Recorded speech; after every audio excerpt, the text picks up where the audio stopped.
Une scène surréaliste à l'aéroport de Kaboul.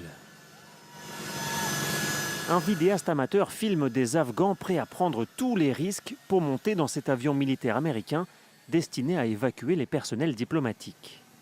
Même cet hélicoptère ne parvient pas à disperser la foule sur la piste au moment du décollage. La situation est hors de contrôle, des tirs de sommation résonnent, les soldats américains tentent de protéger les appareils militaires. Terrifiés par la prise de contrôle des talibans, des centaines d'Afghans cherchent désespérément à quitter le pays, malgré l'annulation des vols commerciaux.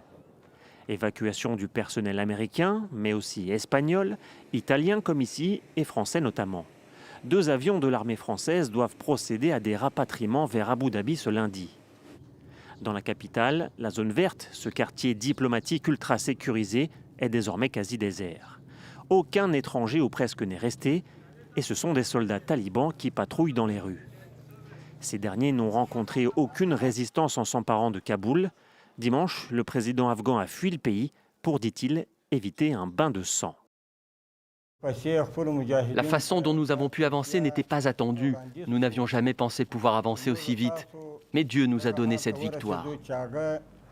À Kaboul et dans le reste de l'Afghanistan, l'incertitude règne concernant la façon dont vont gouverner les talibans. Comme ces femmes qui se demandent si elles pourront continuer de travailler.